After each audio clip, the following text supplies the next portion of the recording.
Hi everyone, I'm Desiree, and the app I used this semester was called MyFitnessPal. MyFitnessPal is available for both iPhone and Android users. It is free to download, and you simply create an email login the first time you use the app. When you open the app, you are brought to a home page that features different health-related articles that you can click on to read. This is shown in the image on the left. These articles usually are about healthy meals and how to increase your physical activity in simple ways. There is a premium version of the app that you have to pay for. This is more advanced and allows you to actually export your data that you enter from the app and allows you to track macronutrients intake in a more focused and nuanced way. I found the free version to fit my needs, and that is what I will be critiquing in this presentation. The second tab of the app is the diary portion, as shown in the photo on the right. Here you can enter your food consumed for breakfast, lunch, dinner, and snacks. You can also enter water intake and exercise. Once you enter in your food, you can hit the nutrition button at the bottom of the diary page to be taken to a breakdown of calories, nutrient intake, and macronutrient breakdown. The calories will show a pie chart of how many calories you consumed at each meal or throughout snacking. It also tracks how many calories you have left to eat to hit your daily goal. The nutrient breakdown lists the grams or milligrams of protein, carbs, fiber, sugar, fat, and basic vitamins and minerals that you would see on a food package label.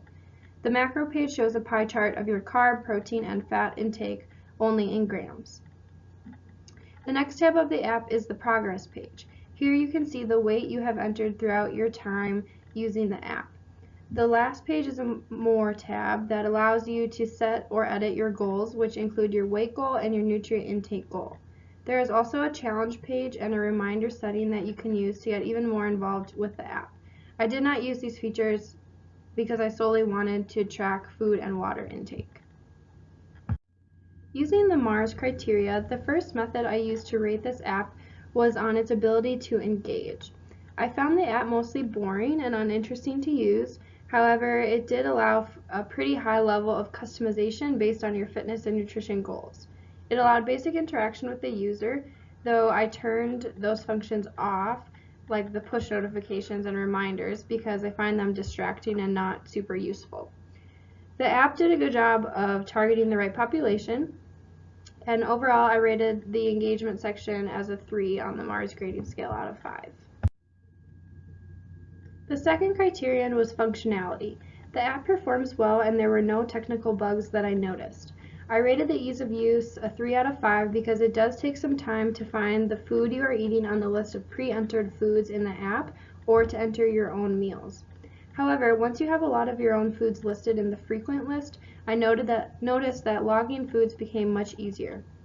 It was especially helpful that I tend to eat similar foods like a basic protein and a lot of vegetables for each meal, so entering became simple. I think this would be harder to use for someone who ate out a lot or didn't have a regular diet. The navigation and use of the app was also very simple. Overall, I rated the functionality a 4.5 out of 5. For the aesthetics category, I rated the app a 4.3. The layout was mostly clear, the graphics and ads were also very clear. Though there were quite a lot of ads, they didn't get in the way of the app content or pop up like in some apps. I also thought the app had a high level of visual appeal. For the information provided, I gave a mean score of 4.1. I thought the app provided a lot of quality information, especially on the Home tab where featured articles could be found. The app is backed by Under Armour, which is a large fitness-focused company, so I thought that added some credibility. MyFitnessPal has been included on several randomized clinical trials, though not all have shown positive results. One article mentioned that the app was better for those who already were interested in tracking what they ate before the trial, and for those overweight and uninterested in food tracking, it did not seem to aid in their weight loss. Overall, my use of this app since the beginning of the semester has been useful. I quickly realized that I was under-eating and not hitting my recommended calorie and macro goals each day. This allowed me to better understand the food I was eating and how it was fueling my body.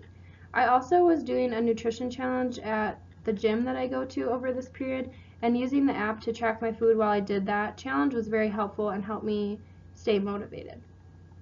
This was the only sort of graphic I could find that shows the use of my app on the right hand side of the screen, and it's the weight tracker portion.